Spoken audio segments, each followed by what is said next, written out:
दिवाली से दिवाली तक कैसी रहेगी बाजार की चाल, और इस बार हम ये जानने की कोशिश करते हैं। हमारे साथ हर्षा उपाध्याय साहब हैं।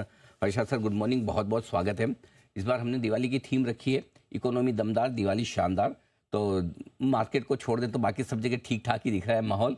बताएं सर, कैसे देख रहे हैं आप बाजार को इस दिवाली से लेकर अगली दिवाली तक? Good morning Anil ji. देखिए, अगर आप पिछला 1 साल देखेंगे तो अर्निंग्स ग्रोथ ठीक-ठाक रहा। वो ट्रेंड ग्रोथ रेट से कम रहा लेकिन ठीक-ठाक रहा और मार्केट एक तरफ से कंसोलिडेट हो चुका है और वैल्यूएशंस काफ़ी कुछ एडजस्ट हो चुके हैं। तो उस हिसाब से हमें लगता है कि इस दिवाली से नेक्स्ट दिवाली का जो पीरियड है 12 महीने का, वो शायद पिछले 12 महीने से बेहतर होना चाहिए। जो रिफॉर्म्स हुए हैं इनकम टैक्स को लेते हुए, जीएसटी को रीजिग किया हुआ है, ये सब कंजम्पशन के लिए पॉजिटिव है और ऑलरेडी हम इस फेस्टिव सीजन में उसका इम्पैक्ट देख रहे हैं और हमें लगता है कि ये स्ट्रक्चरल रिफॉर्म है और इसका बेनिफिट आगे भी देखने को मिलेगा। और जैसे वैल्यूएशंस काफी ठीक-ठाक हो चुके हैं, तो हमें लगता है कि अगले 12 महीने शायद पिछले 12 महीने से बेहतर रहेंगे। अगली दिवाली मार्केट इस दिवाली से बेहतर तो नजर आएंगे, ये अच्छी बात है। क्या कुछ खास कारण आपको दिखते हैं कि यहाँ से बाजार में अब माहौल थोड़ा सुधरना चाहिए, बेहतर होना चाहिए? देखिए, Q3 से लेके सीक्वेंशियली हमें लगता है कि अर्निंग्स ग्रोथ जो है वो बेहतर होना चाहिए। एज़ इट इज़ वो बेहतर हो रहे थे और जीएसटी के वजह से हमारे हिसाब से 1-2% और बेहतर ग्रोथ अर्निंग्स में दिखना चाहिए।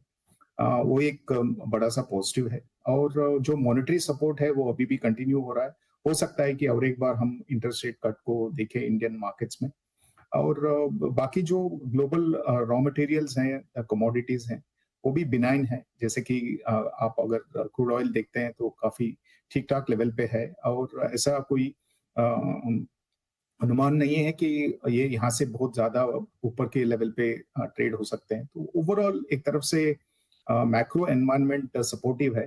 ज़रूर ट्रेड रिलेशनशिप यूएस को लेते हुए थोड़ा बहुत अभी भी काम करना बाकी है वहाँ पे।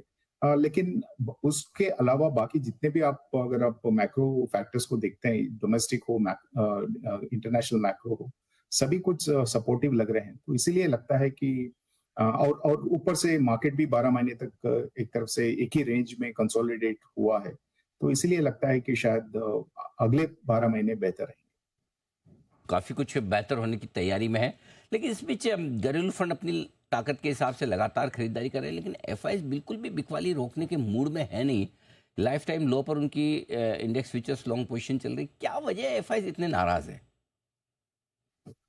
देखिए, आप पिछले कुछ क्वार्टर्स को देखेंगे तो पूरे इमर्जिंग मार्केट्स में उनका सेलिंग ही चल रहा था। लेकिन सिर्फ जो जुलाई टू सितंबर क्वार्टर है, वहाँ पे आपको एक पॉजिटिव नंबर दिखाई देगा अगर आप इमर्जिंग मार्केट फ्लोज को देखते हैं फॉरेन इंस्टीट्यूशनल इन्वेस्टर्स का। लेकिन उसी समय पे जो इंडिया का जो ट्रेड रिलेशनशिप रहा है यूएस का, वो काफ़ी आई मीन ऑपोजिट डायरेक्शन में घूम गया है।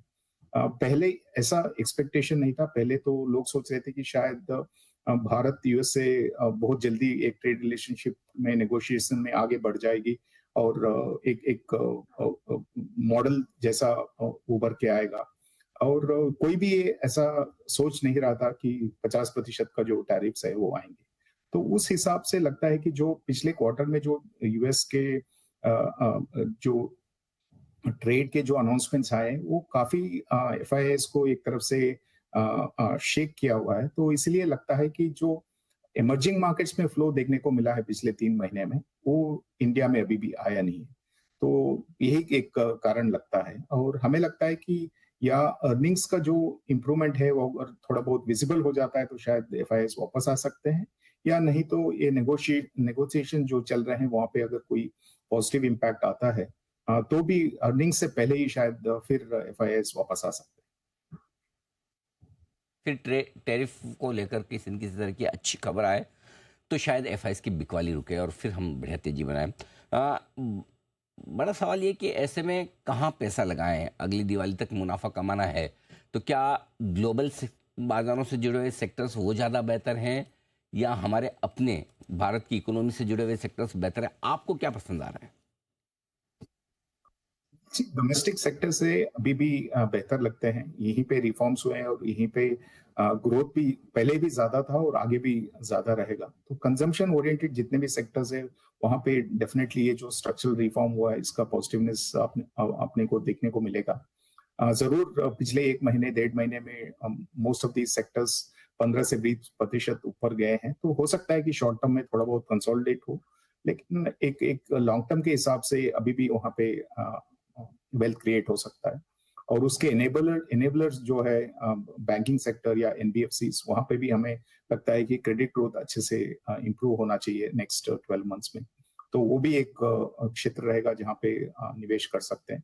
उसके अलावा जो डिजिटल प्लेटफॉर्म्स को लेके जो एक तरफ से जो कॉम्पिटिटिव एडवांटेज बनाए रखे हैं कुछ बिजनेसेस, तो वहाँ पे ज़रूर ग्रोथ रेट्स कंटिन्यू रहेंगे। तो ये 2-3 जो जो थीम्स हैं, वहाँ पे हमें लगता है कि अगले 12 महीने में ठीक-ठाक वेल्थ क्रिएट हो सकता है। बैंकिंग एनबीएफसी बहुत ही बढ़िया है, इसमें कोई डाउट ही नहीं रहा। क्वार्टरली अपडेट्स भी काफ़ी मजबूत आते हुए दिखे हैं। साथ ही जी। साथ डिजिटल प्लेटफॉर्म वाली कंपनियों के भी दमदार अपडेट आ रहे हैं। लेकिन एक इंडेक्स जो लाइफ हाई पर पहुंच चुका है और जो ग्लोबल मार्केट से जुड़ा है वो है मेटल्स। क्या व्यू बन रहा है हर्षद सर आपका? क्योंकि तेजी तो बड़ी ज़बरदस्त हुई, जबकि लोगों को डर था कि ये टैरिफ वेरिफ के मामलों के चक्कर में मेटल की तो हालत खराब हो गई, लेकिन इन सबके विपरीत बड़ी तेजी में है। ये वहाँ पे बहुत बड़ा कॉल लेना अभी भी थोड़ा मुश्किल लगता है, क्योंकि इतना ज़्यादा डिमांड में कोई इम्प्रूवमेंट नहीं दिखाई दिया है और जो भी इकोनॉमिक ग्रोथ का एक्सपेक्टेशंस है वो बिल्कुल नरम एक्सपेक्टेशंस है। लेकिन क्या हुआ है कि चाइना में जो एंटी इन्फ्लेशन पॉलिसी जो आने का एक्सपेक्टेशंस है, उसमें लगता है कि काफ़ी कुछ सप्लाई साइड में कंस्ट्रेंट्स आ जाएँगे और काफ़ी कुछ इनएफिशिएंट कैपेसिटीज़ कमोडिटीज़ में शायद मार्केट से बाहर हो जाएँगी। तो उसके चलते हुए ये एक्सपेक्टेशन है कि प्राइसिंग में जो जो स्टेबिलिटी आएगा या इम्प्रूवमेंट आएगा, वो ज़्यादा सस्टेनेबल रहेगा इस बार।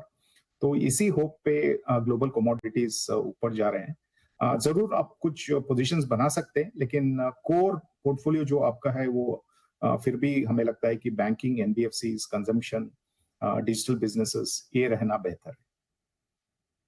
है राय आपके लिए पूरे के पूरे मेटल स्पेस पे। हर्षद सर, बहुत बहुत धन्यवाद आपका समय देने के लिए थैंक और विस्तार से बाजार के डायरेक्शन पर बातचीत करने के लिए। Thank you so much sir, बहुत बहुत शुक्रिया। जल्द आपसे फिर होगी मुलाकात। इस बीच दिन के हाई पॉइंट के